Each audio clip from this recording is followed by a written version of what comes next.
Former Governor Edwin Edwards dying this morning around 7 o'clock, 93 years old.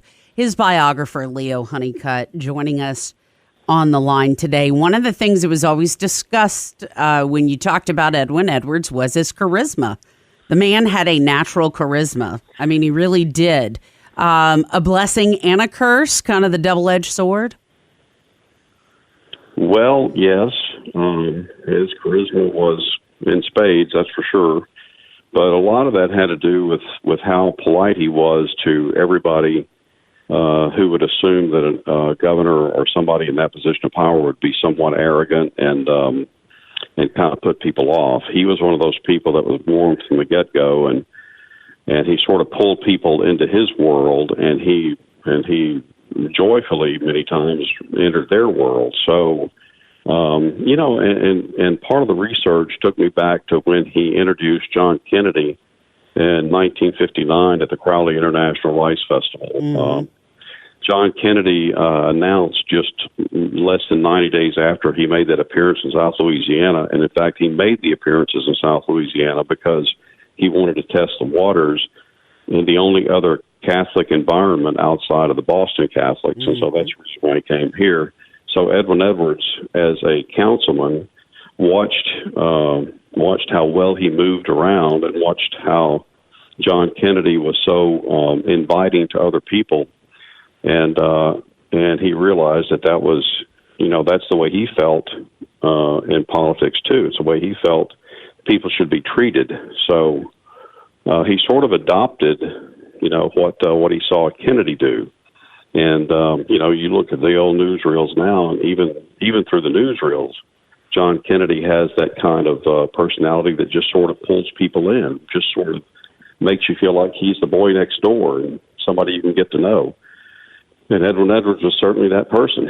He was just like that. He was a farm boy that came from Laurel's Parish and he grew up poor, and he knew what it meant to be poor. And when he was on the bus and they would bypass black students who were going to their school, he asked the bus driver why they couldn't pick up the black students and just drop them off. And the bus driver said, because I just can't.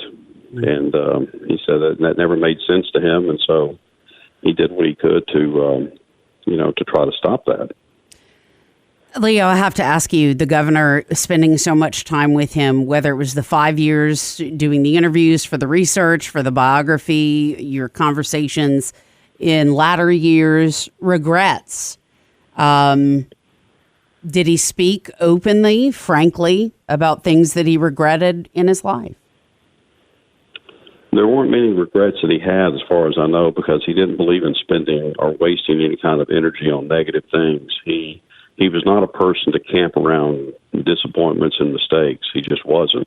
Mm-hmm.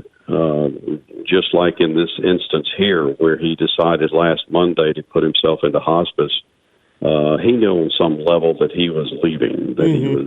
he was dying, and he truthfully did not want to make any more trips to the hospital. And he felt like that every time something happened and he had to get in the ambulance and then go to the emergency room and then get himself checked in and go through all the rigmarole of that, he just said it just wasn't worth it to him anymore. And how much longer do you want to prolong it? So he pragmatically looked at it and said, I've had good breaks, I've had bad breaks, and but it's all part of it, and I don't really have any regrets. So, he was ready to go. He just was ready to go ahead and check out, and indeed he did this morning. Mm-hmm. In terms of Trina and Eli, this has been a trying time for them, especially with the news that he went into hospice last week. From your time with them, how are they holding up? How are they handling all of this? Well, as you can imagine, this certainly changes life for them. Mm-hmm. Eli turns 8 on August 1st, and I know that the governor had wanted to make that birthday, and obviously won't. Mm-hmm. He and Trina would have celebrated 10 years together, a full decade, on July 29th, and that won't happen either. So, there were benchmarks that he still insisted that he was going to be around for. In fact, last Monday he told me to book a room at a Baton Rouge Hotel, the ballroom there for his 95th birthday next summer. So he was just adamantly optimistic about that, and that's one of the things about him that I saw toward the end. The last several years, he became more optimistic when so many people, as they age, get less optimistic. Mm-hmm. He just always kept. He made himself keep a much more upbeat attitude toward life in general, and I really think that's the reason why he lived to be almost 94 years old, because I can't think of anybody else who's had as much criticism leveled at him as Edwin Edwards has. And it would be enough, especially today with the social media climate that we have now, it'd be enough to turn anybody off. I'm afraid that social media itself is running people off from becoming public servants. So it's a different day for all of us, and it just seems like it gets a little meaner every day. But here was a guy who went against the grain and decided that he was going to be nicer and kinder, and decided he was going to return every phone call he could and every letter he could, right up until.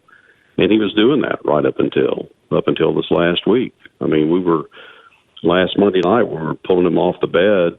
He needed to get repositioned, and he was holding on to my arms, and the hospice nurse was on one side, Trina was on the other, and he looked at me and stopped me like he was going to tell me something, and he said, I'm running again, don't you? Of course, Edwin said he was going to run again. You mentioned the kinder, gentler Edwin Edwards. He ran as the quote-unquote new Edwin Edwards in 1991, but then after his prison term, it seems as if he became even kinder and gentler. How much did his term in prison change him as a person? Well, it changed him tremendously.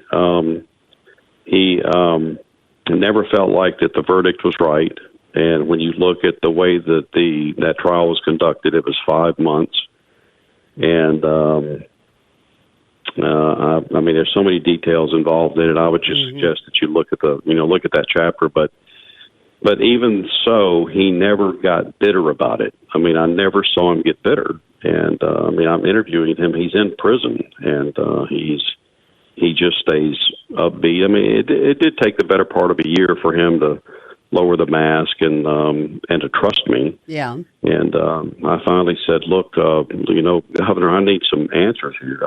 You're giving me pat sound bites, but I need answers. I need to know. I need you to reach back to Marksville and Crowley and remember those days because we're writing a book, not a pamphlet." Mm-hmm. So anyway, so it took a little while of our personalities kind of meshing together, and part of the reason why I was there is because he felt like that I treated him fairly in the press, even if I didn't like him personally. Mm-hmm.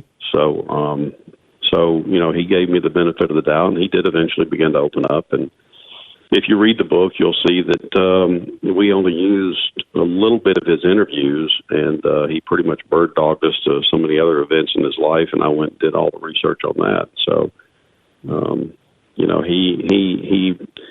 he could have become bitter, and it's interesting because we would do these interviews at Oakdale, and other people would come up to him, and even a couple of people that knew me, and they knew that they shouldn't be in there. They were bitter. They were bitter about having been incarcerated for whatever reason they were in there. But Edwards could laugh and smile and maintain, his innocence, but he did it in a non-bitter way, and instead of being bitter, he came out better. And anyway, so the rest of it is history. But the family is calling me right now, so I'm going to have to. Yeah. And we were just about to wrap up anyway. Former Governor Edwin Edwards, his biographer, Leo Honeycutt, has been very gracious. Sir, thank you for your time this morning. We appreciate it. Thank you, Leo. We appreciate you, sir. Thank you all very much. Take care. Bye. And it's coming up now on 8. Before we hit the break, I do want to make note. Leo, of course, wrote Edwin's biography some 10 years ago. It's a long one. It is. But if you've never read it. You should. It's interesting. It's worth the purchase, or if you have a library card, worth the checkout at your local library. Because it gives his perspective Yes. on a lot of the different things. I would also recommend Jim Brown, who did a 6-month jail sentence. Jim Brown's book, The Former Insurance Commissioner. You should definitely read that book as well. And to tie into that, the 2 books about Edwin's third and fourth terms, or the races leading up to them, The Last Hayride and Cross to Bear. Why am I blanking on McGinnis's name now? There we go. Go ahead, John McGinnis, check out those books, and it'll give you some insight into Edwin in the later years. And when you read them, especially if you're one of the ones quick to hate on Edwin Edwards, you still might not like him, but it'll soften your views on him. One of the most interesting, if not the most interesting, political characters in Louisiana history is dead. Funeral arrangements are pending. For those of you joining us late, Edwin Washington Edwards, dead at the age of 93. It's coming up now on 8:45.